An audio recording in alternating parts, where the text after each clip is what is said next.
Bom dia a todos, bem-vindos de volta à nossa disciplina de História do Direito. Bom dia, professor. Bom dia. Bom dia, Eros, bom dia, Bárbara. Bom dia, professor. Olá, bom dia. Como vocês estão? Bom dia, professor.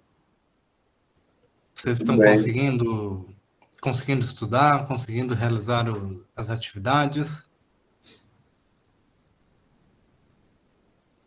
Alguém já abriu o questionário para responder as questões? Já abri para dar uma olhada, mas não comecei a responder ainda não. Eu imagino que vocês não vão ter dificuldade de responder as questões, né? Mas, caso vocês tenham dúvidas, perguntas, também vocês podem trazer para a aula. Eu sei as respostas, eu só não sei como estruturar as respostas. Então, eu estou anotando, fazendo meu fichamento com as respostas. E aí, posteriormente, eu vou tentar organizá-las de uma forma que fique satisfatória para o senhor. Importante primeiro que fique satisfatório para você, né? Porque esses questionários, eles têm a função de auxiliar vocês a organizar o estudo, né? A escrita, tá? Então, quando a gente lê, a gente aprende parcialmente, mas quando a gente lê, reformula, reescreve com as nossas próprias palavras, aí a gente tem um aprendizado mais completo. E, então, essa é a lógica aqui dos nossos questionários.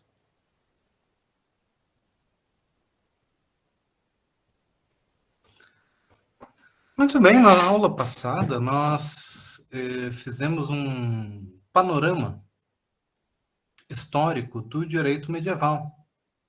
Nós começamos falando do final da Antiguidade, de Roma, e aí nós passamos pelo processo de feudalização, né?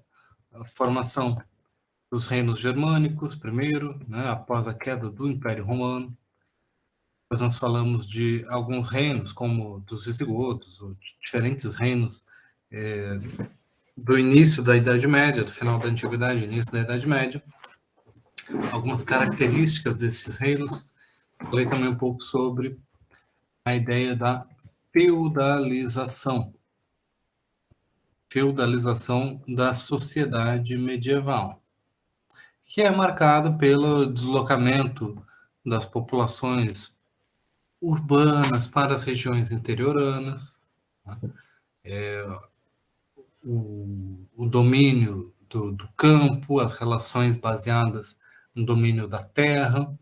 Falei para vocês na semana passada sobre como que o regime de propriedade era muito diferente do modelo do direito romano clássico e muito diferente do modelo do direito civil moderno, mas se relacionava com uma concepção medieval de domínio coletivo da terra.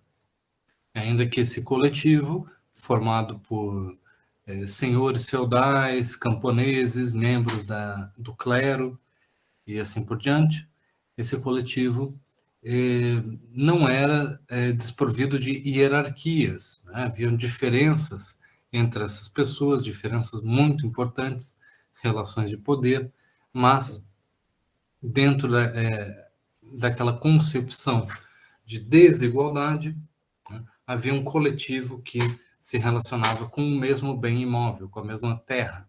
Então, não havia a concepção individualista de propriedade imóvel. Isso tinha implicações fortíssimas para o direito, né, e isso está associado à noção de feudalização, de que quem governa é quem tem um certo domínio real, de fato, sobre o campo, sobre as terras, sobre as regiões mais importantes e mais relevantes de um reino. Mencionei rapidamente para vocês também o papel das cidades em que geralmente conseguiam conservar uma relativa autonomia em relação a essas outras áreas, outros polos de poder dentro dos reinos medievais. Até aí tudo certo, gente? Estão conseguindo acompanhar bem? Ó, aqui eu já trago um mapa bem mais complicado. Se antes nós tínhamos mapas que mais ou menos lembram assim, regiões gerais distintas, Reino dos Francos, Suevos, Visigodos, essa é a região de maior fragmentação política, jurídica, institucional, social, que vem do fim do Império Carolíngio. Vocês lembram disso da escola, talvez? Né? O Império Carolíngio, que foi baseado numa expansão, uma conquista do Reino dos Francos, e ali a gente tem a formação do Sacro Império Romano Germânico. Sacro Império Romano Germânico, que é um aglomerado de coisas que ninguém sabe dizer exatamente o que é, porque certamente não era um Estado moderno, tá? Não era uma instituição unitária, como nós podemos imaginar que virão a se tornar os Estados nacionais. Então, em comparação à modernidade, a gente sabe que a gente não está tratando da mesma coisa. A gente está tratando de uma representação muito complexa do próprio feudalismo, né? E de uma mistura de várias outras coisas, o feudalismo com as concepções do cristianismo, de uma sociedade baseada na honra, na preponderância de costumes locais.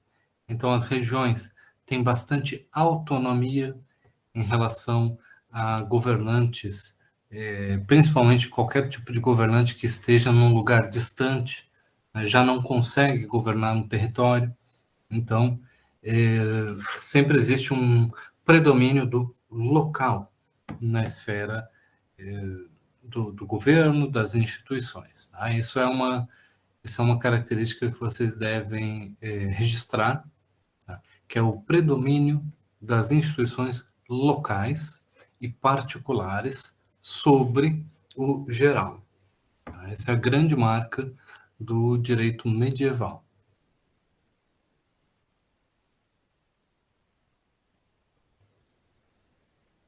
Então, eu já tinha mencionado aqui para vocês também que existe uma substituição daquele tipo de governança associada aos impérios antigos, né, em especial o Império Romano,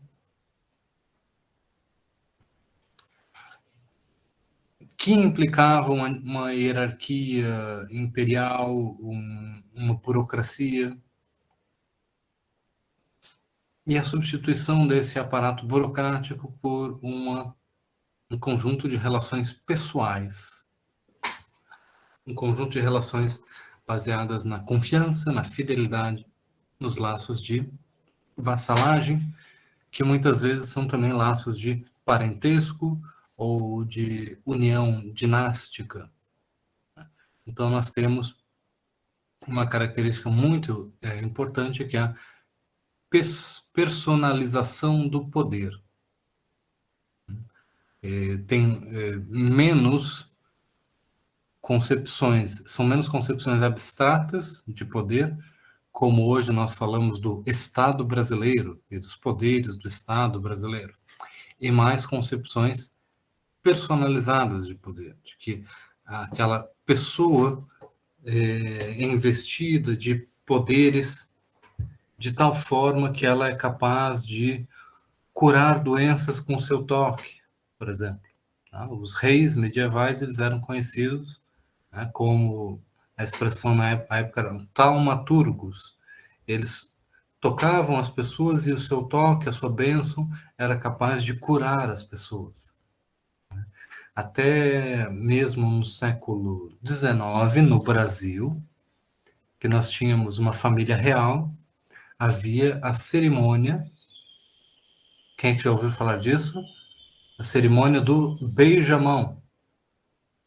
As pessoas faziam uma fila para ir beijar a mão do rei, do imperador, porque essa era uma pessoa que tinha poderes sobrenaturais. De certa forma, essa era a base mais tradicional, vinda da Idade Média, e isso vai se tornando um costume que dura muito mais tempo do que a própria Idade Média. João Pedro.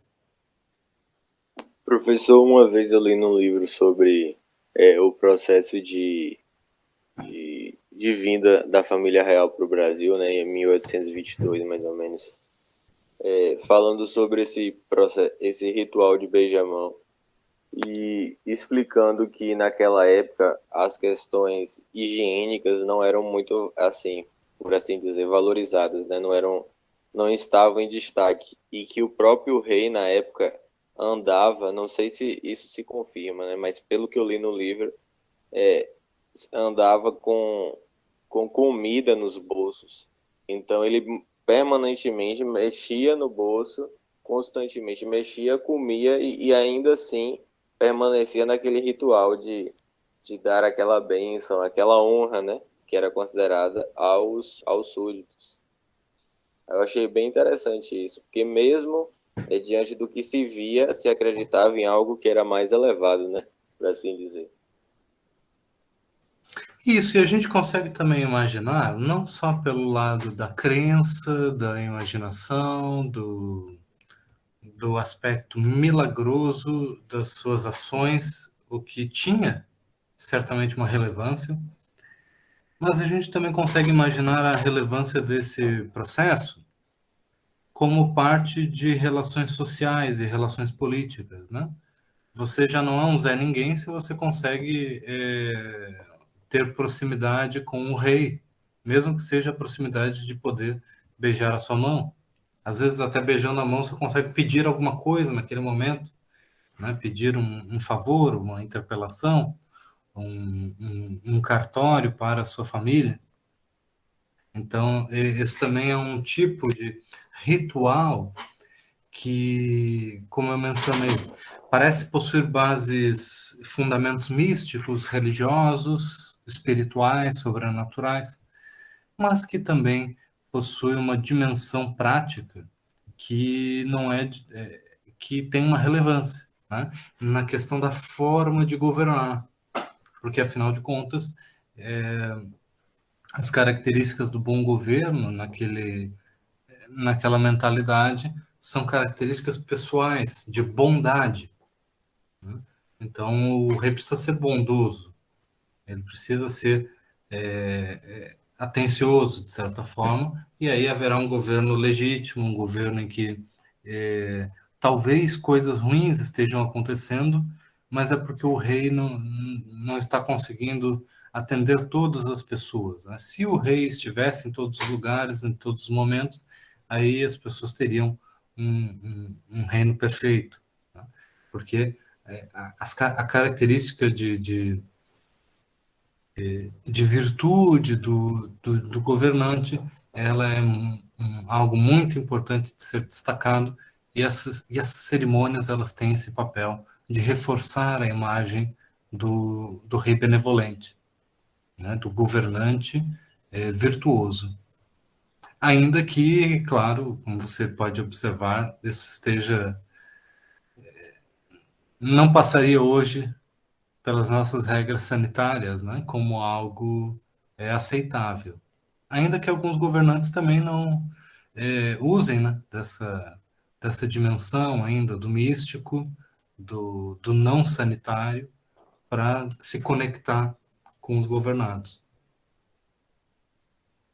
Esse ato hoje em dia, do ponto de vista político, lembra um pouco essa visitação, né, de políticos a bairros, em busca, né, da sua população, do seu eleitorado, porque na época era uma oportunidade de ascensão social, quem conseguia falar com o rei, e agora é uma oportunidade de, entre assim dizer, né, de favores ou muitas coisas do tipo, assim como se é comentado aí, né, até publicamente, através de notícias e tudo isso nessas questões.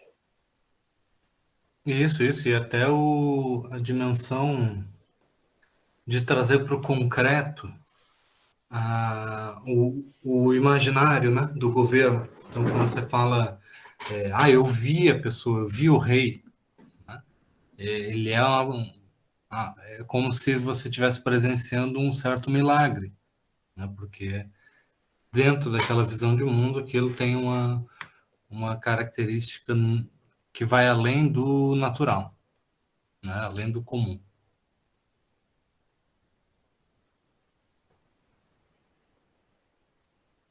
Sim. Ah, legal.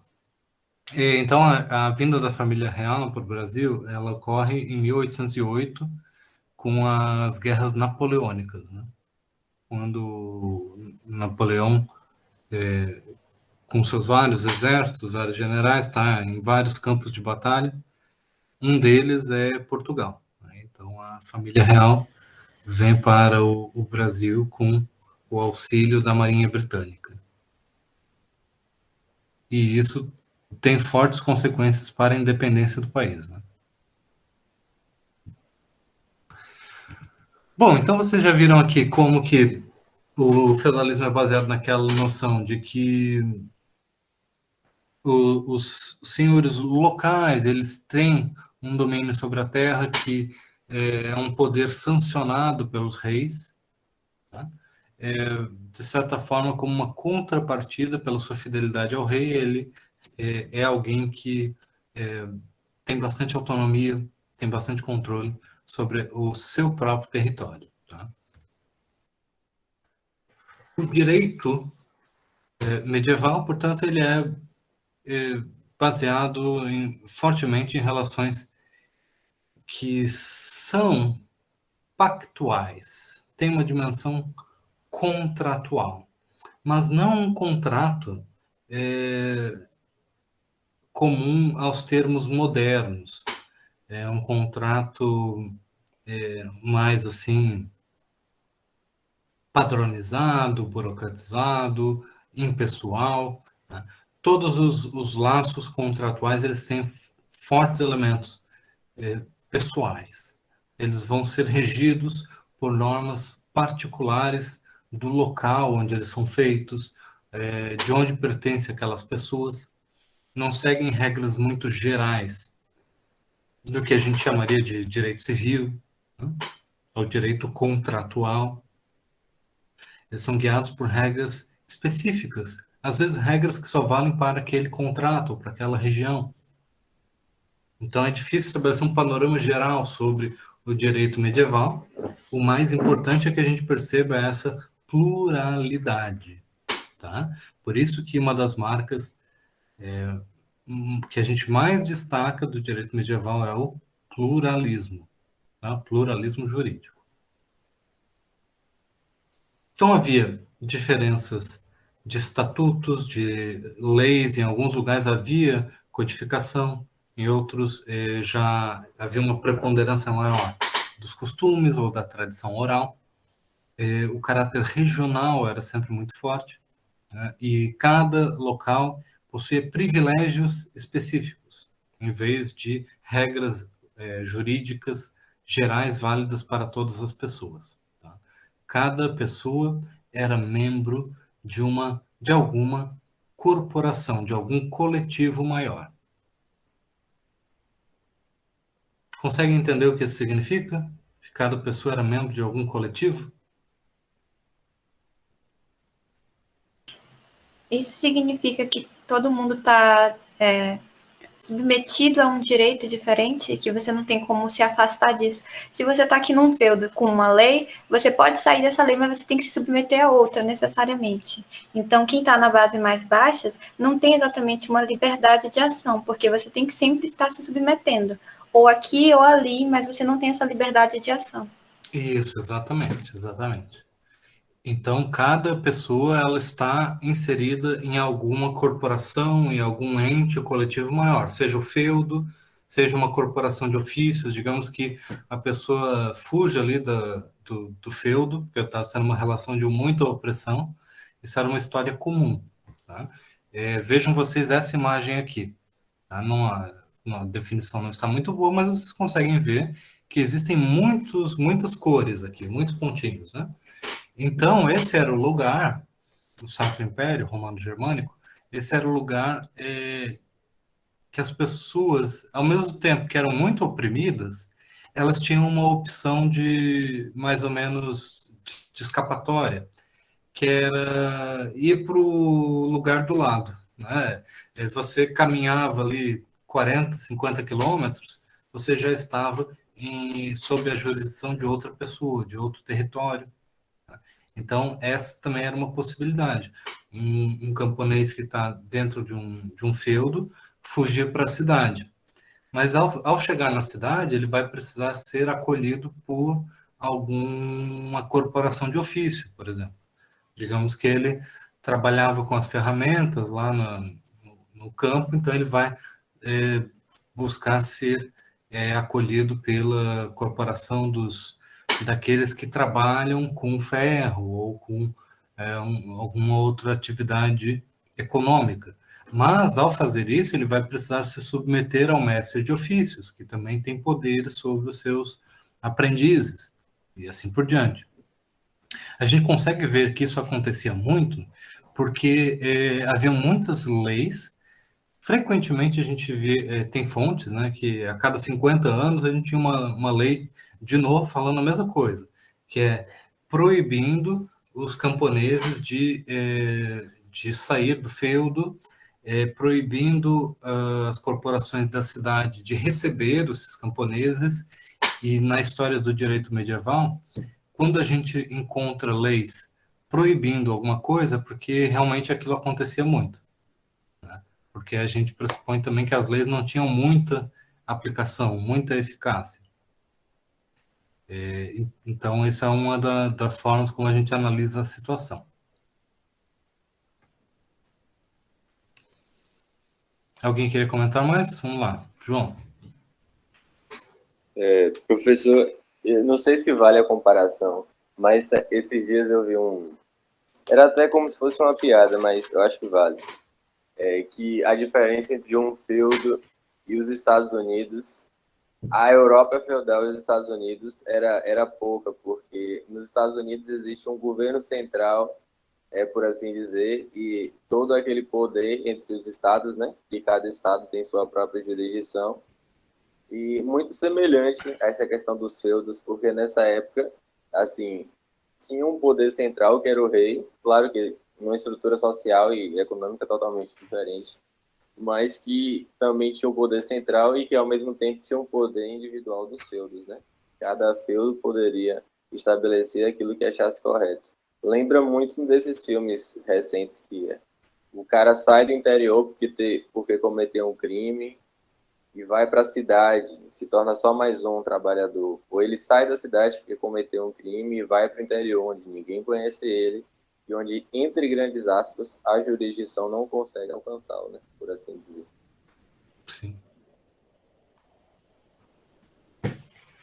A grande diferença da Idade Média para a modernidade, em termos jurídicos, políticos, que é o que a gente está mais interessado aqui, é que os estados nacionais e as instituições associadas ao Estado, como município, Estado, União, tudo isso que a gente tem hoje, eles são construídos intelectualmente, legalmente, como pessoas jurídicas autônomas, como instituições impessoais, tá? Então, por mais que a Prefeitura de Salvador tenha um prefeito, o governo, o Estado tem um governador, a União tem um presidente, né? Estou usando o exemplo do Brasil, mas Estados Unidos, mesma coisa. Essas instituições, elas possuem uma autonomia e uma continuidade própria. E a forma como esses estados são pensados é uma forma impessoal. Não está associada ao patrimônio e a um domínio factual sobre as terras, né? E está associada a uma dimensão legal burocrática. Quer dizer, onde que começa a jurisdição, né, do Estado da Bahia, né, e onde termina, né, o território, a designação do território, é a mesma coisa para a cidade, né, para o município de Salvador. Isso é determinado legalmente, né, na nossa legislação. E isso não vem necessariamente de um domínio de fato. Então, na Idade Média, primeiro, né, se entendia que existe um domínio factual.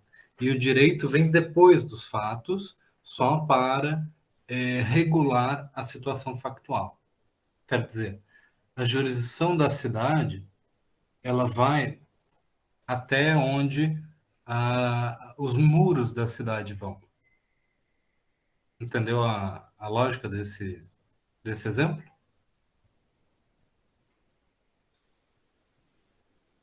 Entendi.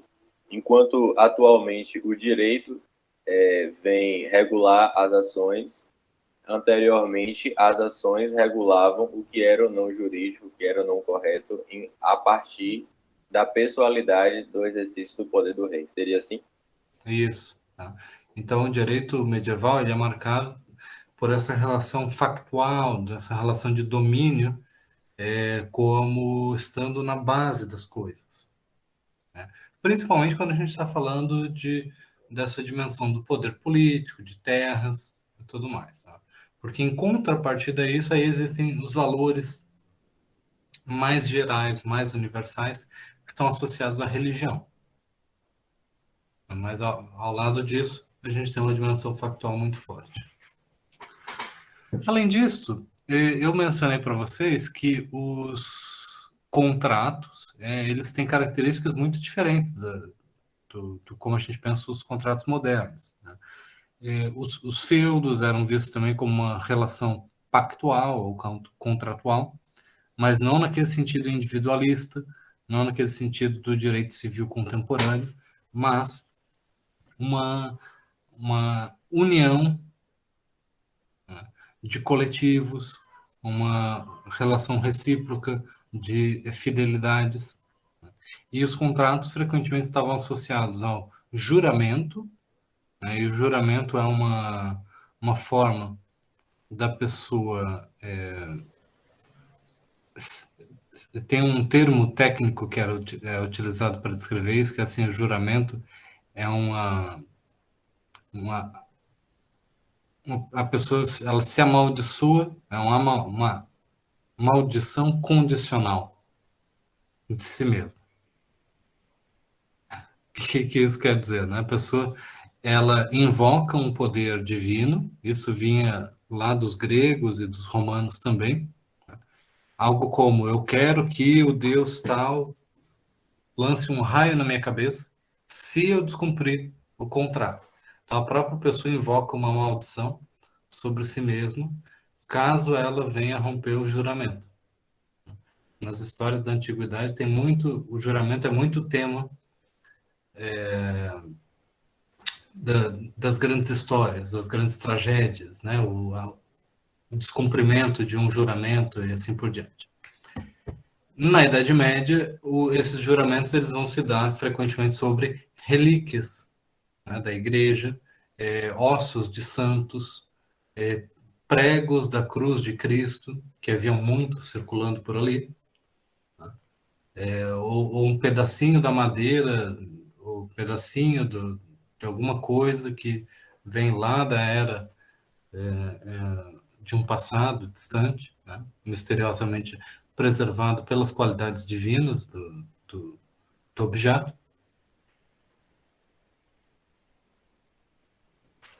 E nós temos também uma própria relação contratual associada à vingança. Quando uma pessoa ofende a outra, ou quando um membro de uma família ofende um membro da outra família, como a gente já tinha mencionado antes, essa era uma tradição germânica e que é incorporada ao direito feudal, né? A vingança privada ela é muito comum e ela tem uma dimensão contratual também, que é como uma família matou um membro de outra família, aí o membro da outra família ou a outra família vai dar uma retribuição proporcional. Também não vai exagerar. E aí existe essa dimensão de pacto de que isso vai ser resolvido entre eles e não vai ser invocado um terceiro, não vai se chamar o rei para resolver a disputa, ou alguma outra pessoa, ou a igreja. Então, aqui nós temos uma imagem, também está pequenininho aqui, mas vocês podem imaginar, né? Primeiro uma pessoa morta à direita, sendo assassinada. Num plano mais para frente, existe uma disputa, um duelo, uma luta entre os membros das diferentes famílias. E entre esses, no meio ali, existe os dois homens se beijando, né? Que é o beijo da paz. Eles dão um beijo para encerrar esse conflito, né, garantir que agora as duas famílias vão manter a paz, não vão mais fazer parte daquele ciclo de violência. Tá? Aliás, o beijo era frequentemente como se encerrava uma cerimônia contratual.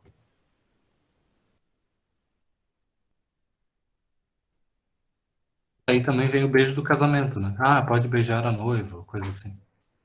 É uma tradição associada a um pacto.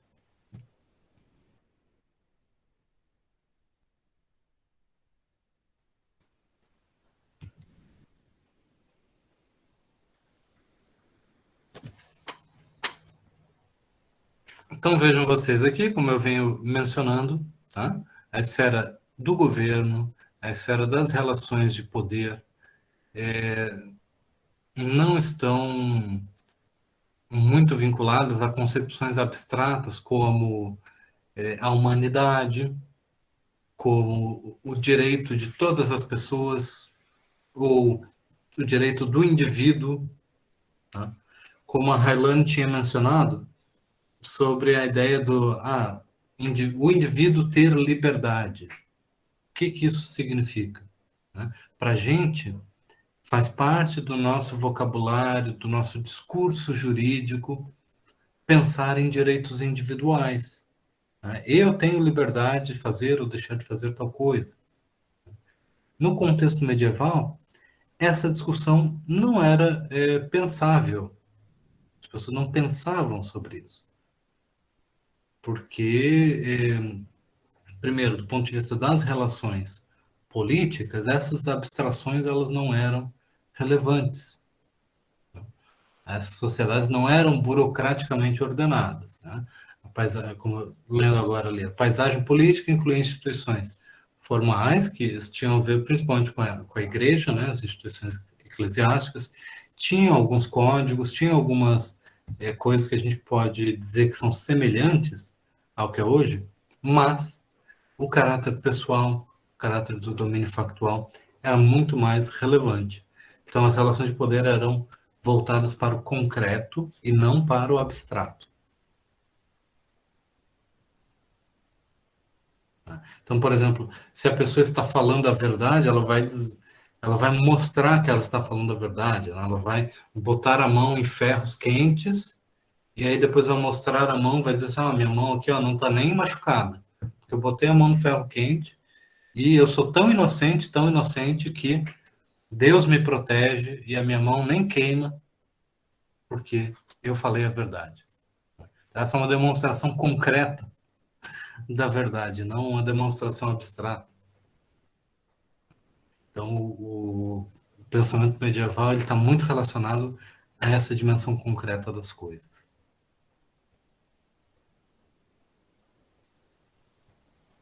Sem contar que... Bom, peraí, deixa eu passar para frente, que daí a gente fala mais sobre isso, tá? Ó, os ordalhos. Vocês já ouviram falar dos ordalhos? Sabem o que que é? Quem é que pode me explicar o que que são os ordalhos?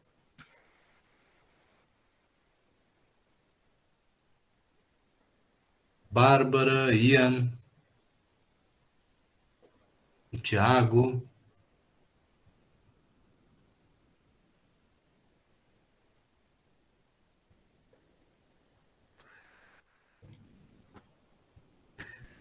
No quadro à esquerda, esse quadro descreve mais ou menos o exemplo que eu dei. Tá?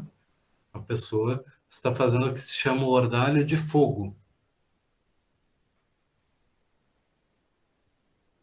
O ordalho pelo fogo é algo que se fazia como se esquentava uma barra de ferro, né, e a pessoa ia colocar a mão naquela barra de ferro, segurar aquela barra de ferro por um bom tempo e mostrar assim a sua inocência, porque é invocada naquela cerimônia de julgamento a presença divina.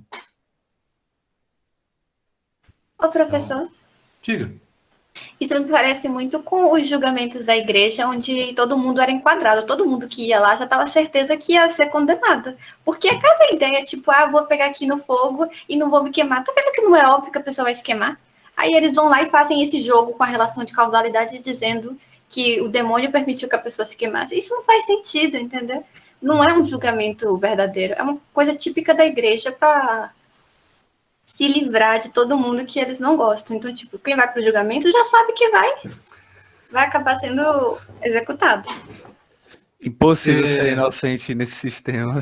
Impossível ser inocente nesse sistema? Não, tinha a questão de que quando era uma pessoa da alta classe, é um exemplo, para pegar num lugar quente, aquele lugar não era tão esquentado assim. Eu já li em algum lugar, já. Não lembro hoje. O que você quer dizer, então, é que não era impossível que a pessoa fosse inocentada por um julgamento como esse. Né? Railane, você que está aí chocada com esse procedimento. Digamos que você fosse administrar o ordalho numa pessoa. Você não tem condições de mais ou menos direcionar o resultado desse ordalho pela maneira como você administra? Eu tenho, mas assim, é pouco provável que eu leve uma pessoa que eu queira que seja inocentada para um julgamento desse tipo. Só aconteceria se eu fosse realmente colocada contra a parede. Por Mas exemplo, e se o povo de uma cidade isso, está se tá as querendo pessoas fizerem matar muita uma pessoa que é pressão, acusada? pode acontecer de eu ser obrigada a realizar. Mas aí, claro, existem muitas formas de burlar. E eu vou sempre tentar manter a opinião pública de forma que as pessoas que eu quero proteger não sejam submetidas a esse tipo de julgamento. Mas, de qualquer forma, ainda assim, dá para você fazer muita coisa com isso, né? Só que esse julgamento, ele tem uma característica muito importante, que apesar de... Eu estou dizendo aqui do ponto de vista realista, é que quem administra o julgamento tem um enorme poder de influência, de decisão, para determinar se a pessoa vai ser inocentada ou culpada. Eu estou fazendo essa análise aqui. Mas, pelas fontes que a gente vê, ninguém dizia isso à época. Então, um julgamento como esse, ele envolve não uma absolvição pelos homens, mas por Deus diretamente. Então, a pessoa que é acusada de um crime, de ter ali matado o marido, ela passa no ordalho do fogo perante o visual, né? As pessoas estão testemunhando, estão vendo aquilo acontecer. Não sei quem é que já foi num show de mágica. Quem é que já foi num show de ilusionismo, mágica? Serve assistir pela televisão? Pode ser, claro. Em circo Então, já. a pessoa ela faz a coisa aparecer ou desaparecer na frente dos seus olhos. É claro que é alguma técnica, né? A gente tem vários meios ali de fazer a nossa atenção, né? Se desviar, e a gente acha aquilo incrível, né? É claro que essa cerimônia tem muito disso, é espetacular. Ela é envolvente emocionalmente, você não sabe se a pessoa vai morrer ou vai sair dali viva. Então as emoções estão todas à flor da pele. Então existe ali a invocação de todos os santos, de todas as dimensões divinas. Então isso é um tipo de julgamento que mexe com todo mundo que está envolvido ali, e aí as pessoas realmente veem a intervenção divina acontecendo. Claro, se a gente acompanhasse os grandes júris da nossa história recente, né, a gente vai ver que as pessoas também se comportam de uma maneira muito semelhante, tá? Vendo, de certa forma, o orvalho que é o julgamento nos tribunais, os testemunhos, né? Não é uma coisa tão diferente, porque os seres humanos não são tão diferentes assim, da Idade Média para hoje. Tá? Beatriz está falando a história das águas da amargura. O que são as águas da amargura, Beatriz? Eu tinha visto em algum lugar, eu acho que já faz muito tempo isso, mas que era praticamente na Bíblia, parece que, eu não sei onde é o capítulo, o versículo, mas que consistia em fazer com que a mulher que estava suspeita de adultério, ela bebesse uma água muito amarga e possivelmente ela era contaminada, essa água, e que traria a morte dela se ela fosse culpada, ou se ela fosse inocente, traria a fertilidade, né? E eu tinha visto também que várias descreveram a aplicação das águas, a amargura, muito na prática, né? E aí teve até um caso de uma mulher que ela tentavam tirar a confissão dela mesmo, e se ela não confessasse, ela era vestida toda de preto, né, por adultério, e depois ela era despida toda inteira, e tinha que beber essa água, que tinha um papel, que já tinha sido escrita essa água de algum lugar, de onde ela viria, e se ela não confessasse ou não faria nada, ela simplesmente tomaria água com risco de morrer, né? Isso. E aí vocês veem como que todos esses procedimentos, não todos, mas é muito mais comum, esse tipo de procedimento que gera uma relação completamente desigual entre aqueles que estão administrando o ritual, estão controlando o julgamento, e a pessoa, né? A pessoa não tem controle nenhum, ela está completamente numa posição de submissão. Essa pessoa geralmente é a mulher. A mulher, ou então aquele que está numa posição mais baixa dentro da sociedade, né? O servo. Às vezes o servo não tinha nem chance disso, mas aquele que está abaixo da hierarquia social. Então, isso reflete também um sistema de desigualdade, né, de dominação muito forte. Em especial porque uma pessoa fica inteiramente submetida ao poder da outra de determinar se ela vai sair dali viva ou não. De certa forma, muitos acreditavam como em alguns contextos, o método da tortura também era utilizado. Existiam vários métodos de tortura, mas existia a crença de que a tortura era uma forma da pessoa falar a verdade. E a gente sabe que, por mais que algumas pessoas até acreditassem nisso, a tortura, de fato, é uma forma da pessoa que faz a tortura, né, impor o seu desejo, né, ao outro. Né? O desejo de ouvir alguma coisa, ouvir uma confissão, ouvir alguma outra coisa nesse sentido. Né? Então, Railane, comenta aí. Não, porque a Bea estava falando sobre esse outro ordário. E aí eu pensei que, na verdade, o simbolismo é uma característica muito comum em toda a Idade Média, né? Então, eu pensei se a gente poderia acrescentar isso à personalização do poder e ao pluralismo jurídico ligado à regionalização. Porque, assim, quando a Isso. gente fala de contrato, a gente está falando de simbolização de rituais entre as, como eu posso dizer, interações cotidianas mesmo entre as pessoas. Sim.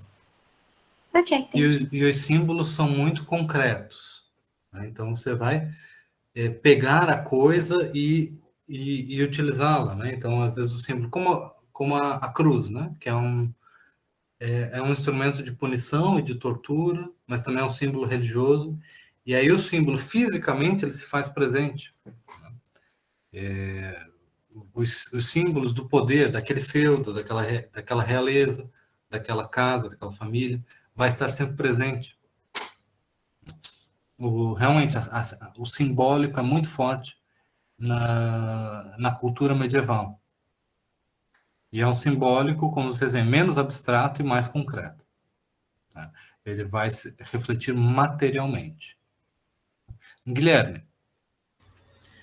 E eu até lembrei, professor, o senhor e a Helene falando sobre a questão do simbólico, da violência e tal, como que os próprios membros da igreja usavam a violência contra si mesmos em alguns momentos, né? Se chicoteavam, botavam aquelas cintas com espinhos na coxa e tal. Acho que justamente porque era um símbolo tão forte do certo, do bem. Sim, sim, de certa forma. Como que a gente vai interpretar isso? De que isso é uma prova de que as pessoas realmente acreditavam na justeza das suas ações? Segundo Dan Brown, isso era para a gente, para as pessoas que são da igreja, no caso, né? Para eles, ao sentir a dor, eles conseguirem se libertar das coisas materiais, não ficarem apegados às coisas aqui no plano material. Então, eles se conectam ao Senhor por meio da dor, entendeu? Algo assim. Uhum. Não sei se alguém aqui é policial militar, ou conhece, tem familiares da polícia militar. Eu não vou falar em todos os lugares, mas eu imagino que isso seja geral, né? A gente conhece os relatos, eu conheço de relato pessoal, mas também de estudos. Durante o treinamento, a formação, todos eles recebem gás de pimenta nos olhos, spray de pimenta no rosto. E aí dizem, é para a pessoa saber o que é o poder daquilo, tudo mais, ou saber se controlar. Existem mil justificativas, mas o que a gente pode interpretar que é a consequência disso? Ou como o Guilherme estava falando sobre a autoflagelação, qual que é a consequência da autoflagelação? Nesse caso da polícia, eu estudei no colégio da Polícia Militar por 7 anos e o meu professor de física, que é policial, ele comentou que eles fazem esse tipo de treinamento para que você saiba o que você está fazendo com as outras pessoas, para que você tenha esse feedback, porque quando é você que está está apertando o spray de pimenta nos olhos dos outros, você não sabe como dói.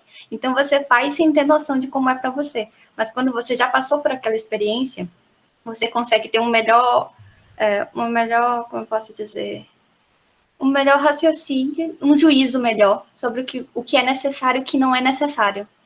Sobre, assim, nesse momento é necessário, nesse momento não é necessário. Eu acho que é uma coisa importante. Especialmente quando se trata de tiros de borracha. Que eu vou parar por aqui. Não, esse é exatamente o mesmo relato que se dá em todos os lugares. Eu já ouvi também exatamente essa mesma explicação. Mas uma pessoa que passa por isso, ela é mais provável que ela use ou é mais provável que ela deixe de usar? O que você acha? Aí a gente já vai para a filosofia, né, professor? Porque assim... Não, é uma pergunta empírica, né? Uma pergunta científica. Eu não saberia responder, porque tem gente que, ao ser colocado na posição dos outros, cria um pouco de empatia, mas existem pessoas que vão pelo lado contrário, né? Tipo, já passei por essa situação, mas não vou passar de novo, porque de qualquer forma eu estou do outro lado da equação. Aquilo ali foi um momento muito pontual durante o treinamento. Depois que eu já me formei, eu não vou passar por isso novamente. Então eu não preciso pensar. E com o dia a dia da profissão, quanto mais você vai fazendo, mais você naturaliza e você esquece aquela sensação, você diz, tanto faz, vou aqui jogar mesmo, não sou eu que tô recebendo, então não me importa. Ou você reduz a sensibilidade à violência, né, como consequência do treinamento. E aí você se torna uma pessoa mais apta a usar a violência. E isso, pelo menos, é um dos diagnósticos possíveis, né, advindos dos estudos de especialistas sobre esse tipo de conduta, né? E como eu estou trazendo esse exemplo contemporâneo para a gente entender melhor as consequências daquela prática medieval. Tá? Udma.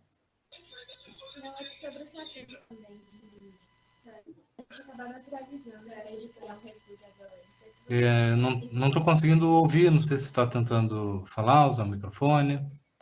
Estava com a mão levantada. Tá? Bom, fiquem à vontade para comentar caso queiram, tá? Quem é que consegue entender, explicar para a gente a imagem no meio da tela?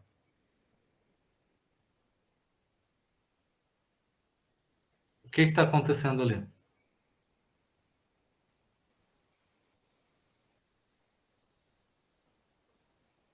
Railane, você que está acompanhando esse quadro. Não sei, professor, talvez ela esteja pedindo o divórcio. Ela está levando a cabeça de um homem e entrega um que eu suponho ser um contrato ao rei.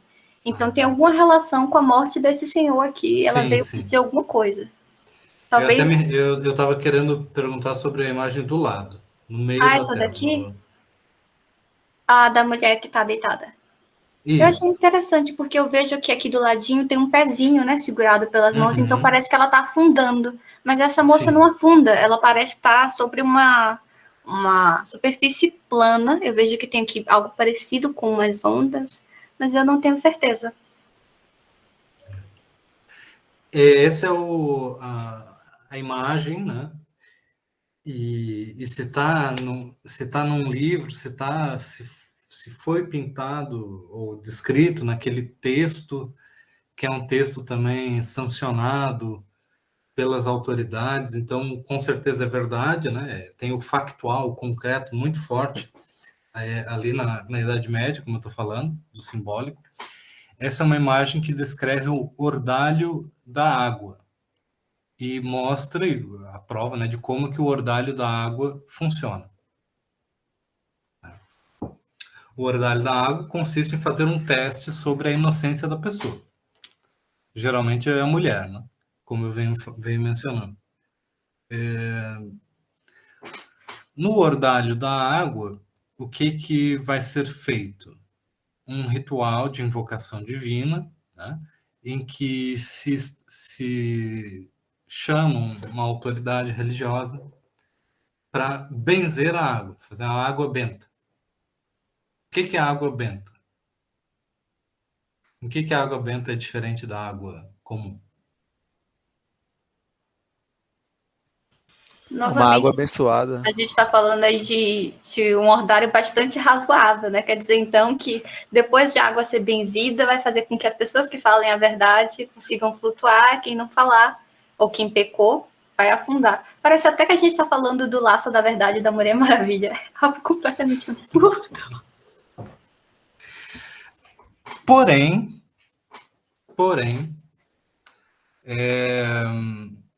você consegue ver que aquela mulher está flutuando, né? Qual que é a lógica do ordalho da água? Uma pessoa culpada, ela é uma pessoa pecadora. Tá? Porque... professor, sabe do que eu lembrei agora? Desculpa te interromper. Na Grécia, a gente tem um tipo de ritual muito parecido, aliás, de julgamento.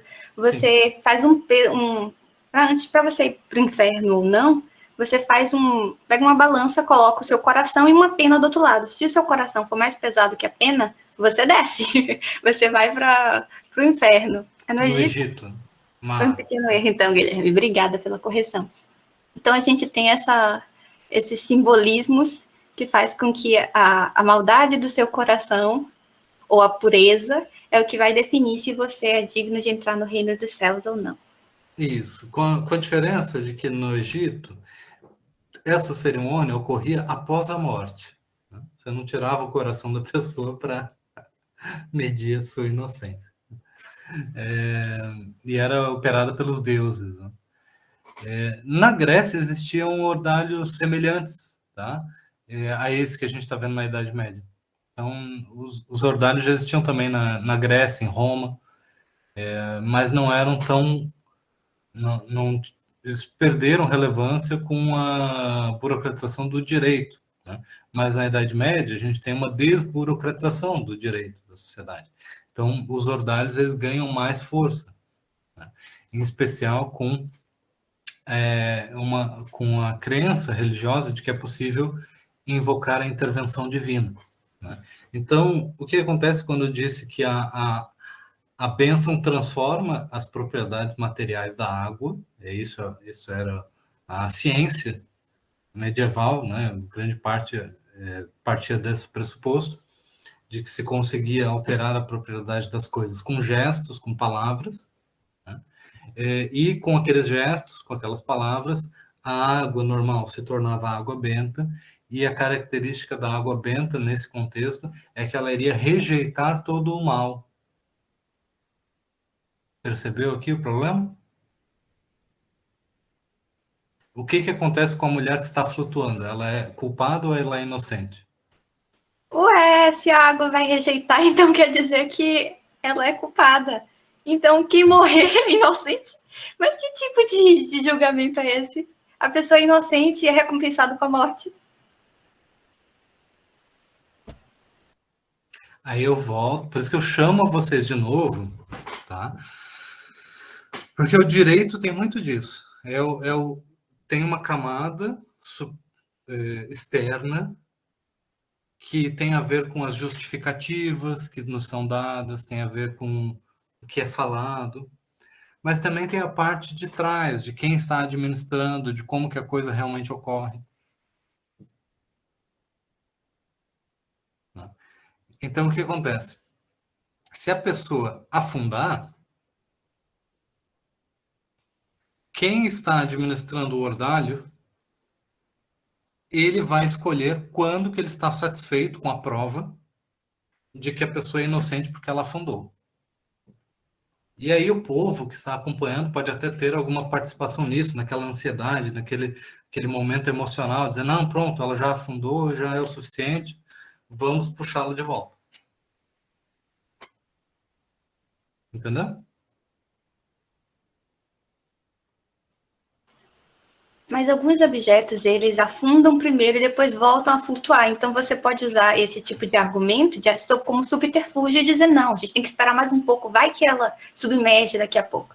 Então, você pode esperar até a pessoa morrer. Em outras palavras, aquele que tem o poder de decidir sobre o julgamento, né, tem toda uma estrutura para legitimar o seu poder e decidir de fato sobre o destino da vida da pessoa. Então, o que importa não é o julgamento, é o juiz. Não é mesmo?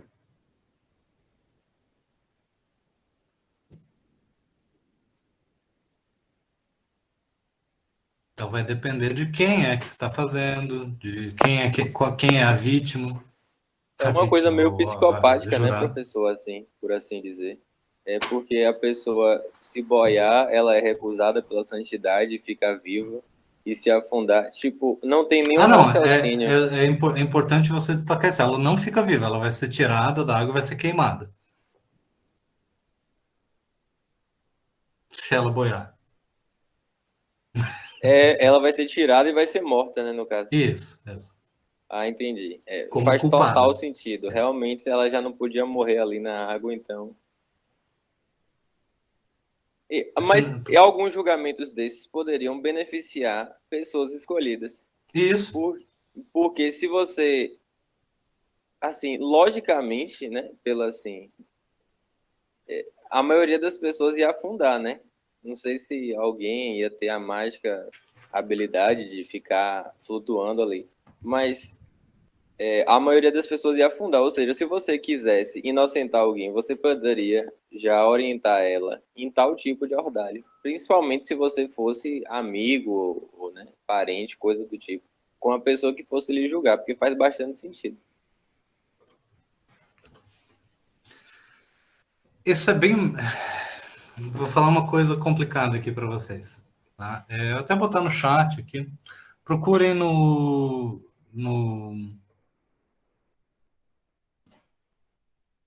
procurem na internet índice de solução de homicídios no Brasil. Eu coloquei aqui no chat para vocês, vou ler aqui. O Rio de Janeiro possui a pior taxa de solução de homicídios no país. O estudo mostra que 11% dos homicídios foram solucionados, quer dizer, encaminhados, teve inquérito, investigação, julgamento, e o julgamento teve um resultado, ou seja, de identificação dos culpados. 11%. Nós temos um processo que é racional, de certa forma. Mas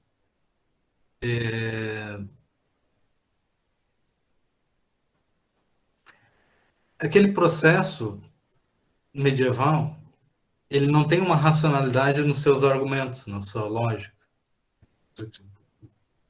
É óbvio, né, que a gente tem uma concepção de lógica, de fundamentos racionais muito diferentes do pensamento medieval.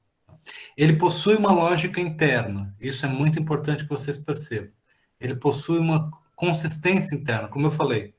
Se gestos e palavras alteram a propriedade da água, porque a água benta é algo que tem poderes, se a água benta tem poderes, a água benta vai rejeitar o mal, porque você se benze para rejeitar o mal.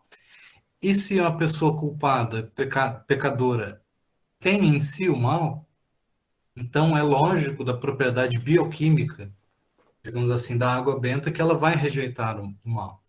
E ela vai rejeitar a pessoa que é culpada, entendeu? Tem uma lógica coerente aí.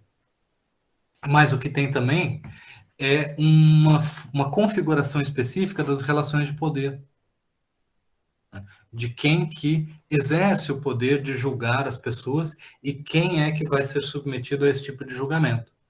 Porque, é lógico, esse não é o único tipo de julgamento, tá? Não eram todas as pessoas que iam para o ordário. João Pedro. Eu tô lendo aqui, né, porque o senhor mandou aqui a reportagem, mas assim, o senhor sabe que não abriu para mim, porque a reportagem é fechada do Globo. O senhor sabe se esses homicídios não resolvidos são por incompetência técnica ou por fatores adversos, pouco sociais, que não permitem que os homicídios sejam resolvidos assim? Talvez a gente pode procurar em outros sites, tá? Outras agências de notícia, porque isso está bem. Esses estudos já foram publicados, são publicados ano a ano. Tá? Então, vocês vão conseguir olhar por outros meios também, tá? Em relação ao diagnóstico do nosso sistema, tem várias razões, tá? Inúmeras razões. Tem muito do fato de que o sistema criminal, né, brasileiro é pouco voltado para a investigação. Os recursos não estão alocados para a área de investigação, estão alocados para áreas de operações, de armas, de outras dimensões, né? E não para essa parte de solução de crimes do ponto de vista processual, né? Esse é talvez um dos principais motivos. Quanto será nos Estados para Unidos? onde o dinheiro vai também. Oi? Nesses países que passam assim na televisão, por exemplo, Estados Unidos, que passa CSI, né? Esses programas todos, certamente o investimento é muito maior, porque eles têm, pelo menos nas séries, eles têm tecnologias bem avançadas para rastreamento, para tudo isso. E aqui no Brasil realmente não é algo que se vê. Sim, sim. Porque o dinheiro está indo para outros lugares, né? Não é que não tem dinheiro, ou que não tem recursos, né? Só um adendo que nas séries, principalmente CSI, tem muita assim, tecnologia fora da caixinha que não existe na vida real, Isso, nem nos isso. Estados Unidos. É muita ficção também. Ou até existe, assim, em abstrato, né? No laboratório, mas não é utilizado na prática, ou não tem aquela consequência Tipo, prática. os resultados de teste de DNA lá saem mesmo na série, saem no mesmo dia e tal, coisa de minutos, uma coisa absurda. É que não dava também para fazer uma história, para contar uma história que você tivesse que esperar vários dias, né? É Sim, uma questão sim. de roteiro também.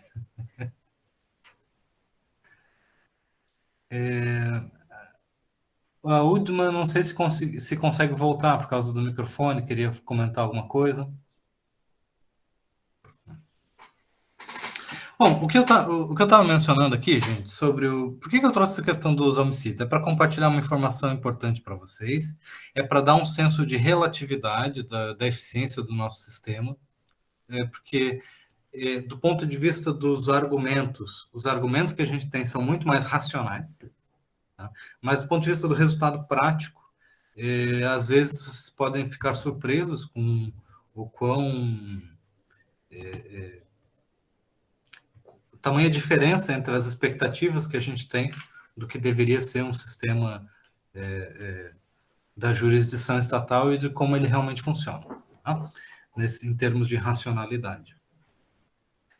E isso também serve para dizer que, quando a gente analisa a Idade Média, realmente parece não fazer sentido nenhum, mas tinha o seu sentido interno e tinha também uma governabilidade de pessoas. Quer dizer assim, se a pessoa que está olhando para aquela mulher que está sendo julgada, se ele acha que ela é inocente, ele consegue direcionar o julgamento para inocência. Se ele acha que ela é culpada, ele consegue direcionar para culpa. Então, tem a ver com convencimento, tem a ver com performance, tem a ver com esses elementos que dão muito poder para os julgadores, que geralmente não são juízes, tá? Vão ser pessoas respeitadas na sua comunidade, ou membros do clero, ou pessoas que são especializadas nisso e vão viajando pelos lugares, pelos vilarejos, oferecendo seu serviço, o que às vezes causava também muito estresse na comunidade. Como os caçadores de bruxas, né, que eram os especializados nisso, e por onde eles caminhavam, iam surgindo bruxa por todo lado. Né? Onde não tinha o caçador de bruxa, não tinha bruxa. Era algo assim extraordinário. Vocês entenderam a lógica dos ordalhos, gente? Sim, professor. Eu estava pensando no que João estava falando, e realmente a escolha do ordalho faz toda a diferença no resultado, porque assim, é difícil você fazer alguém flutuar, mas é muito mais fácil fazer alguém se queimar ou pegar no fogo, né? E essa última frase que o senhor falou, eu lembrei de uma frase de Antígona. É curioso como um homem que presume tudo descobrir, descobre coisas que não existem. Exatamente.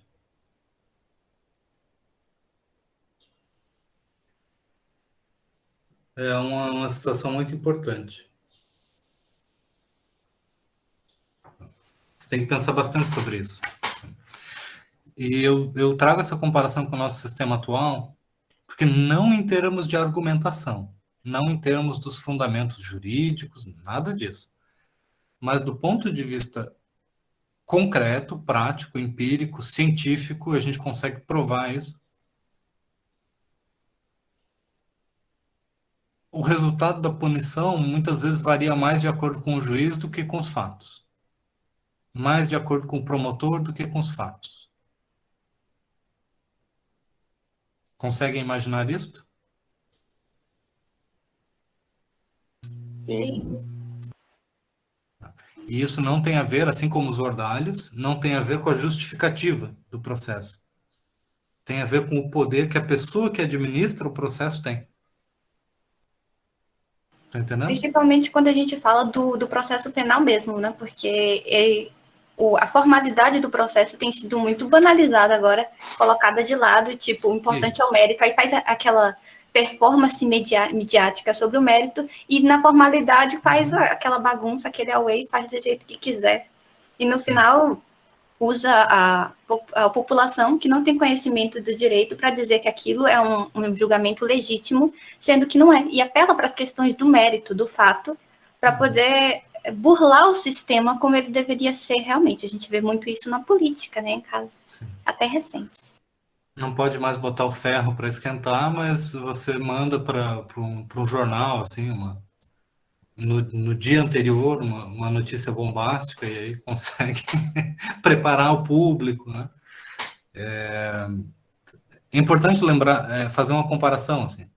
Se você faz uma reforma criminal que aumenta o poder do Ministério Público decidir se vai entrar com ação penal ou não, ou se vai fazer um acordo ou não, de delação premiada, por exemplo, aumentando a margem de manobra de quem administra o processo, isso vai aumentar a racionalidade ou vai diminuir a racionalidade? Vai aumentar o poder daquelas pessoas de fato ou vai diminuir o poder daquelas pessoas de fato? Eu acho que analisar esses outros sistemas jurídicos nos permite ter uma perspectiva diferente. E quando a gente está analisando os ordinários, a gente não se convence nem um pouco com os argumentos, né? De que a pessoa que é culpada, ela vai flutuar na água, coisa assim. Então a gente deixa isso de lado. A gente vai analisar o que realmente ia definir a vida e a morte da pessoa. Que era o poder de decisão que a pessoa ali encarregada de administrar aquele julgamento tinha. Fora isso, eu acho que quando a gente analisa essas outras formas de julgamento e tal, de fórmula jurídica, a gente tem que lembrar que não é uma coisa isolada do mundo, é uma coisa que tem que se adequar à cultura do momento. E eu não consigo pensar num procedimento jurídico racional tal como o de hoje, naquela época, funcionando. Porque todo o pensamento daquela época era teocêntrico, a forma de governo tinha muito a ver com a figura de Deus e tal. Então, era, de certa forma, natural que o sistema jurídico também seguisse essa linha e que fosse a linha que causasse uma sensação maior de legitimidade para as pessoas que estavam lá naquela situação. Isso. Como eu disse para vocês, isso tem a ver com a mentalidade da época, é coerente com a mentalidade da época. No entanto, a própria Igreja Católica, nas suas reformas, ela vai buscar coibir o uso dos ordálios. Vocês conseguem imaginar por que a Igreja buscaria proibir o uso dos ordálios como julgamentos? Porque ela estava perdendo fiéis? Não sei. Os fiéis não tinham muito para onde ir, né? Fora da igreja. A não ser para as heresias, né? Como os Não, cátaros. perdendo fiéis, os fiéis morrendo mesmo. As pessoas estavam sendo massacradas pelos ordálios. Na verdade, os historiadores apontam para o fato de que a igreja, enquanto instituição formal, ela começou a ver como um problema de governança interna o fato de que qualquer um podia andar por aí invocando a intervenção divina e fazendo rituais em que Deus era invocado para decidir, porque isso dava muito poder para quem estava realizando aquele julgamento. E a igreja tentou trazer mais para a sua estrutura burocrática os julgamentos eclesiásticos, os julgamentos que tinha participação dos membros da igreja. Então, geralmente se interpreta que esse combate aos ordálios tem mais a ver com essa preocupação em controlar mais formalmente os julgamentos, não deixar tanto na mão das pessoas do baixo clero, que eram geralmente as pessoas que administravam esses julgamentos. Então, existe uma formalização do processo, dos processos eclesiásticos, os processos que envolviam a igreja, e a Inquisição, ela é um dos resultados da formalização do processo penal, né, por parte da igreja, a superação dos ordários. Então, felizmente, vamos sair dos ordários e vamos para a Inquisição, né? Vai ser um passo a mais. A Inquisição, ela não é baseada na revelação da verdade por intervenção divina. Ela é baseada na ideia de que você deve extrair da pessoa a verdade das suas intenções, né? E a verdade dos fatos, se as coisas ocorreram ou não, quais eram as intenções da pessoa diante daquelas ações, daqueles fatos. Então, o processo inquisitório, ele já vai ser mais formalizado, ele já vai buscar mais evidências, mais testemunhas, mas ainda assim, também nós temos o processo um tipo de processo que encara a confissão como a prova maior. E a confissão, o testemunho e a confissão são as provas mais importantes no processo, que são hoje, os cientistas apontam como o pior tipo de prova possível, né? Mas no imaginário popular ainda são as provas que são mais convincentes, mais chamam, mais apaziguam, digamos assim, o coração do povo que acompanha os julgamentos. Um exemplo duradouro dos ordálios, que vai continuar por mais tempo, são os duelos judiciais. Que aí isso não afetava tanto a jurisdição da igreja, isso continuou por mais tempo, mesmo sendo patrocinado pelos senhores feudais ou pelos reis, muitas vezes, tá? Porque os duelos judiciais, eles implicavam aquela noção de honra, de defesa da honra, e como eu mencionei para vocês, o pensamento medieval, ele era muito concreto. Então, o simbólico que a gente estava falando, da defesa da honra, ela vai se dar concretamente. Você ofendeu a honra, você vai tomar uma pancada em consequência disso, né? Tem uma dimensão factual muito, muito grande nesse sentido, tá? Então, os duelos judiciais, eles eram muitas vezes sancionados pelos governantes, eles eram oficiais, eles ocorriam em cerimônias públicas, com acompanhamento da população, que muitas vezes vibrava, né, com os resultados dos duelos, porque literalmente poderia ser até a morte. Muitas vezes não era até a morte, muitas vezes até uma das partes se render, e aí a rendição significa a confissão da culpa, mas também a restauração, digamos assim, da honra perdida, da honra ofendida. No quadro maior, vocês têm uma arena, numa cidade, com a população acompanhando, vibrando. Nós temos pessoas especializadas em duelos. Isso porque, da mesma forma como a gente pode contratar um advogado para defender a nossa causa, né, na Idade Média, você também tinha o duelo por procuração. Então, ao invés de você mesmo ir defender a sua honra no duelo, você contrata um mercenário especializado nos duelos que vai te dar muito mais chances de vencer aquela disputa de honra, né? Isso é uma profissionalização do sistema, digamos assim, tá? Alguém consegue imaginar o que é o duelo que está ocorrendo do lado direito, inferior? O Luiz comenta que já viu isso naquela série, né? Game of Thrones. Aquela série tem várias inspirações no imaginário medieval. Prossiga. Diga, Eu vi no Face. Pelo visto, eles o que dois que é são o Face? casados. Aqui, a imagem de baixo do Ah, canto, tá. Ah, tá. essa informação. O marido dela e ela estão tendo algum tipo de discórdia. Então, eles fazem esse duelo judicial. Ele tem que estar com uma das mãos presas atrás das costas. E ele pode ter uma faca e ela pode bater nele com as duas mãos livres. Para poder tornar mais igualitária assim, a Isso. disputa. E nessa imagem ele também está enterrado até a cintura, para equilibrar a situação. Isso. E a arma dela não é cortante, é uma pedra dentro de um pano, ou algo nesse sentido.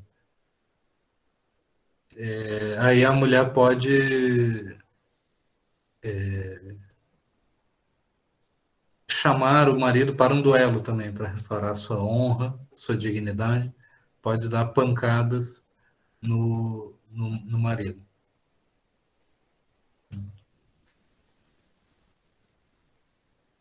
Os duelos judiciais, eles eram também uma coisa muito estranha, né?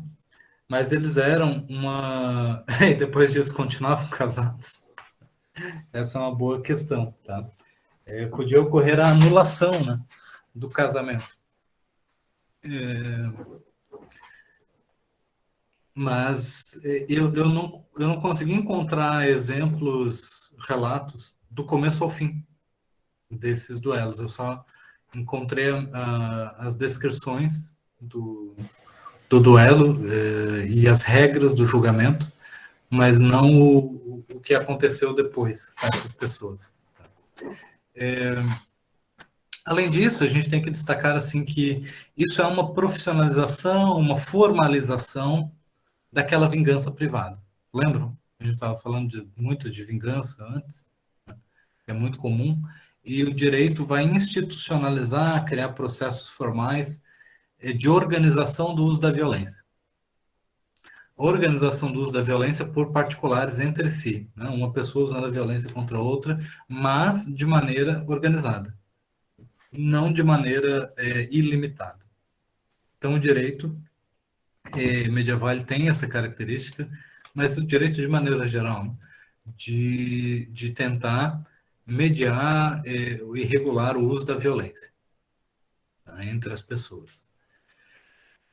Os duelos judiciais vão ser vistos também como uma ameaça, eventualmente, à jurisdição oficial dos estados que estão se formando no início da modernidade. Tá? Então, na medida em que vai ocorrendo uma burocratização das instituições do Estado, em que os reis vão afirmando mais a sua soberania, vão instaurando tribunais oficiais para que a justiça seja exercida em nome, né, do rei, organizada através de códigos legais, etc. Quanto maior a burocratização da justiça, os duelos começam a ser vistos como um problema, justamente porque era um exercício privado da violência, mediado pelo direito, mas era um exercício entre as partes, é uma espécie de autotutela. Tá? Vocês vão ouvir bastante esse termo ao longo da graduação, né? A autotutela. Eu mesmo vou lá e defendo o meu direito à honra, por exemplo. E a jurisdição do Estado, na medida que se expande, vai começar a criminalizar ou combater os duelos. Tá? Então, eles vão deixar de ter um status oficial na medida que ocorre a centralização política, a burocratização estatal. Não obstante, né, digamos assim, apesar de se tornar proibido, ele continua sendo uma forma de solução dos conflitos, né, muito comum até o século XX. Tá? Quer dizer, vamos dizer que existem ainda, até hoje, se a gente procurar muito, duelos ocorrendo por aí. Mas até o início do século XX, ele ainda era bastante ritualizado. Tá? Nós temos muito como uma tradição da nobreza o fato das disputas serem resolvidas por duelos, né? Primeiro aqueles duelos por espada, depois duelos por pistola, né? As duas pessoas ficam uma de frente para a outra, dão um tiro, tem que aguentar o tiro para resolver o duelo, né? Existiam diferentes formas, aquele que atira mais rápido, ou então tiros alternados, várias técnicas do duelo que existiram até o século XX. Presidentes dos Estados Unidos, né, participavam de duelos, os estadistas, Hamilton, né, aquele que é o autor de boa parte dos textos que defendem a Constituição dos Estados Unidos, né, o federalista, morre em duelo, né, Burr contra Hamilton, eram dois políticos americanos. Diversos políticos, diversas figuras, mesmo nas Américas ou no Brasil. Tá? O Euclides da Cunha. Quem conhece a história de Euclides da Cunha? O autor de Os Sertões, um livro importantíssimo. Talvez vocês tenham tido aula sobre isso na escola.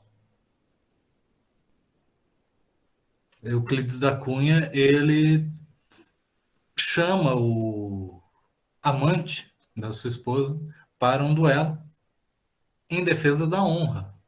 Tá? E morre no duelo, perde, inclusive.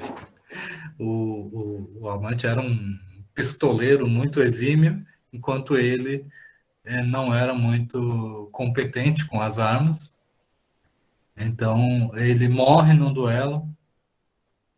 Depois, o filho do Euclides da Cunha chama o mesmo cara para um duelo e morre também. Então, vocês veem que não é uma coisa completamente distante da nossa realidade. O senador da República, o pai do Fernando Collor de Mello, né, matou um senador com a pistola no Senado Federal, numa espécie de duelo. Só que foi um duelo covarde, porque o outro não estava armado e não era o outro que ele matou uma outra pessoa por engano, né? Então, é meio ridículo, mas é um exemplo dessa defesa da honra pela violência, né? Ou suposta defesa da honra. Isso não está muito longe da nossa realidade. Quem queria comentar? Vamos lá. Oi, professor. Eu só ia falar esse detalhe que o senhor falou, que ele acertou um cara que era suplente, que não era nem que ele estava brigando. E acho que, eu não me engano, era o último ou penúltimo dia da suplência do rapaz que foi assassinado. Uma infelicidade, né? Era senador pelo Acre, inclusive, né? Suplente, senador pelo Acre, eu acredito. Mas esse é um exemplo bizarro, né?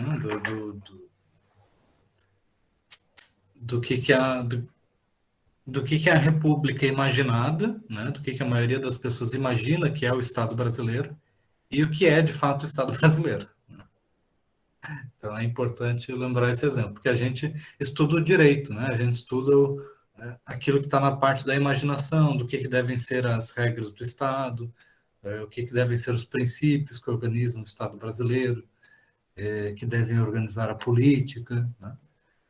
Mas, tirando a parte dos argumentos, a gente não está muito, muito longe de outras formas jurídicas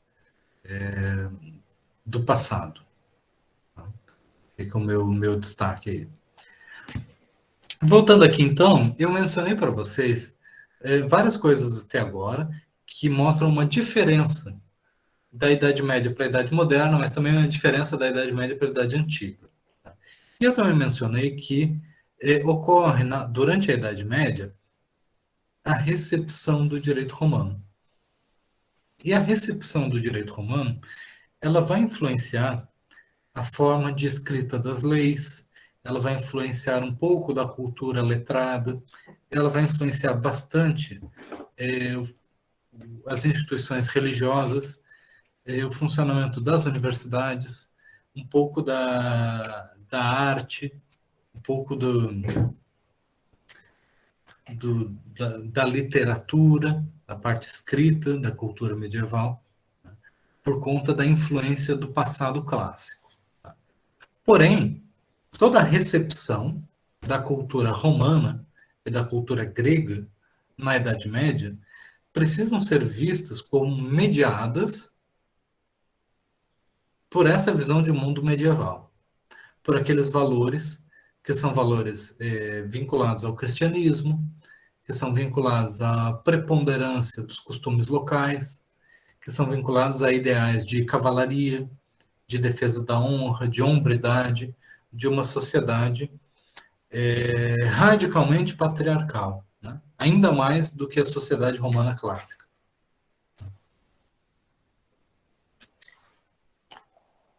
Uma sociedade que coloca o homem adulto, né, como um exemplo da imagem divina, né? Deus e o homem adulto são duas faces, digamos assim, da mesma moeda, e os outros seres naturais, as mulheres, as crianças, os animais, cada um deles vai ter uma distância cada vez maior dessa imagem do homem adulto, que é a imagem de Deus. Então, quanto mais dissemelhante do homem adulto né, a pessoa for,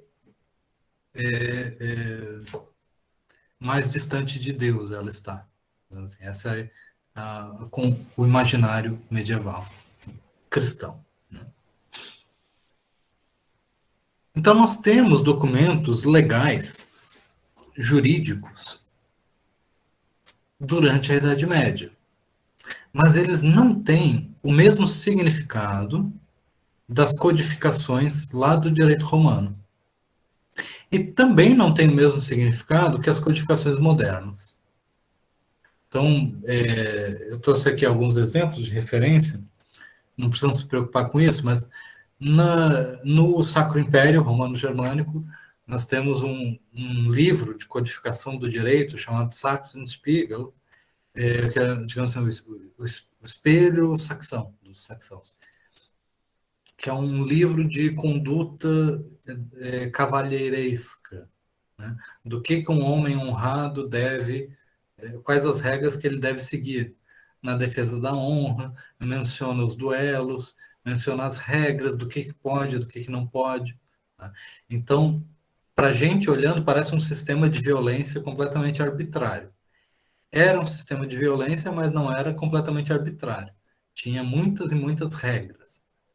Assim como a nossa sociedade também tem um sistema de violência, né? As pessoas são presas, as pessoas são mortas, tem vários elementos de violência na nossa sociedade, mas tem alguma racionalidade, tem uma lógica na forma como a violência é exercida. Os reis, por mais que eles pudessem supervisionar os julgamentos, eles pudessem ter alguma participação como legisladores, sancionando leis, os reis não eram vistos como pessoas capazes de renovar, de transformar o direito. Eles não eram vistos como alguém que, a partir da sua vontade, pudessem fazer um direito novo. O papel que os reis tinham era de manter a ordem, preservar as tradições e nunca abandonar as tradições. Então, mesmo os governantes, eles estavam amarrados às tradições. Eles não podiam fazer um reino, ter uma relação arbitrária com o direito. Eles não podiam dizer assim, o justo é o que eu digo que é justo e pronto, ou agora vai ser proibido tal coisa, agora vai ser permitido tal coisa, porque a percepção é que o direito era algo indisponível. Porque ou ele estava fundado na tradição, ou ele estava fundado na vontade de Deus. E a tradição não é uma coisa que uma pessoa pode criar. A tradição é uma coisa construída coletivamente ao longo da história. Portanto, ninguém escolhe a tradição. Não é objeto de uma decisão. E a vontade divina pode até ser objeto de uma decisão, mas é uma decisão sobrenatural, não é uma decisão que cabe aos homens. Então, o direito, de maneira geral, em grande parte, ele não é algo que pode ser mudado, transformado, ou que tem espaço para a vontade humana. Conseguiram entender isso?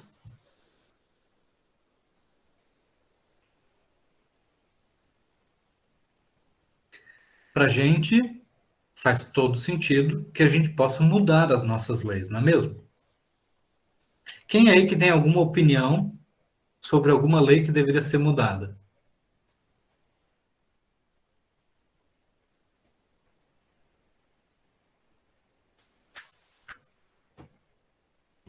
Sobre lei que devia ser mudada?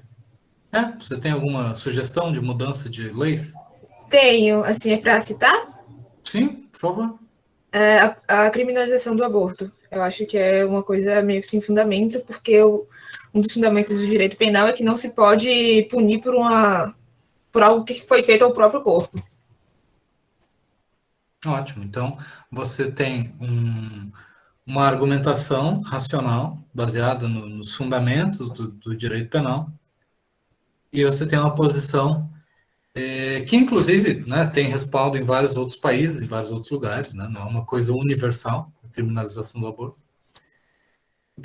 Portanto, uma lei particular, que em outros países já foi mudada. Então, a gente, de certa forma, pressupõe que o conteúdo jurídico da lei, ele não vem da natureza das coisas. Ele está associado a uma decisão de um povo ou de um governo, né, que decide o que é proibido e o que é permitido. E justamente porque as pessoas decidiram que alguma coisa era proibida, então amanhã a gente pode decidir que será permitido. É mais ou menos essa a forma da gente pensar modernamente o direito. Para o pensamento medieval, se alguma coisa é permitida ou proibida, não é porque as pessoas decidiram. Então é o quê? Catarina, o que você acha? Para o pensamento medieval, as leis da época eram porque Deus queria assim. Era a vontade divina, assim como a sociedade era teocêntrica. Isso. Mas, sim, mas não somente a vontade divina. Existe uma concepção de ordem natural, de que é assim que as coisas são. Lembrem-se do concreto, né? As ideias, elas não têm um lugar para transformar as coisas. As coisas são do jeito que são. Professor, Sim. eu achei essa concepção muito parecida com a da pré-modernidade. Isso. Porque, no caso, existe uma organização natural e espontânea, que ela pode ter a ver com a vontade de Deus, porque quando Deus cria a natureza e os homens, necessariamente, Isso. ele coloca uma finalidade nessas pessoas e nesses objetos e pessoas, e por isso o direito ele já está aqui na nossa sociedade. Então, assim, não é nossa vontade, a gente só observa que ele já está aqui e codifica. A gente formaliza algo que já existe e não cria algo novo. Isso. Então, como você destacou, desde o início do curso, a gente está falando sobre essa diferença entre o pensamento jurídico pré-moderno e o pensamento jurídico moderno, né? E o pensamento jurídico medieval, ele é o quê? Ele é exatamente pré-moderno, como você pôde relacionar. Tá? Ele se encaixa bem naqueles padrões do que a gente estabeleceu no início do semestre. Então, voltando, a Catarina, ela deu um exemplo de um raciocínio jurídico moderno. Tanto na disponibilidade das leis, do fato de que as leis podem ser mudadas pela vontade das pessoas, quanto na argumentação acerca dos fundamentos das leis. Vejo que mesmo assim, quando ela argumenta, ela não se baseia somente na ideia de vontade. Ela poderia. Né? Ela poderia dizer assim, não, o aborto, ele foi criminalizado porque as pessoas decidiram criminalizar, punir as mulheres que fazem aborto, e agora a gente tem que decidir parar de punir as mulheres que fazem aborto. E não dar nenhum argumento sobre a relação jurídica ou sobre outras coisas. Ela poderia argumentar somente do ponto de vista voluntarista. Do que nós queremos. Faz sentido isso? Mas ainda assim, é muito raro uma argumentação jurídica estritamente voluntarista. Né? No pensamento jurídico moderno existe geralmente uma síntese, né, entre fundamentos mais gerais voltados para a sistemática do direito e a vontade de transformar as coisas. Então, como ela disse, já existe outro princípio que fala que eu só vou ser punido se eu fizer mal a outras pessoas e não a mim mesmo.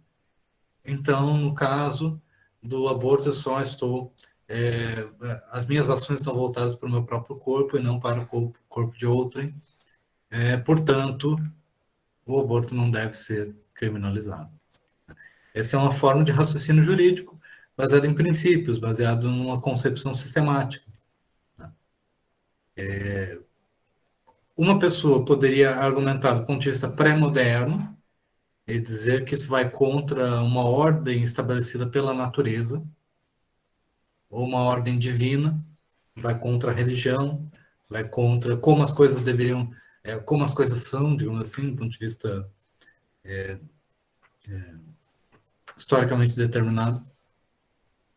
Ou ela pode trazer uma argumentação juridicamente mais moderna, ainda que coincida com a posição medieval, de dizer assim, não, que no sistema jurídico se atribui uma ideia de vida, ou uma ideia de dano, ou de coisa assim, associado ao aborto.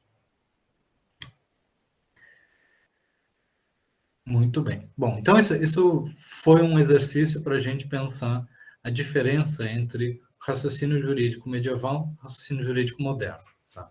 Às vezes vocês vão ver um raciocínio jurídico moderno sendo só como uma roupagem moderna para uma posição que já era defendida antes numa perspectiva pré-moderna. Tá?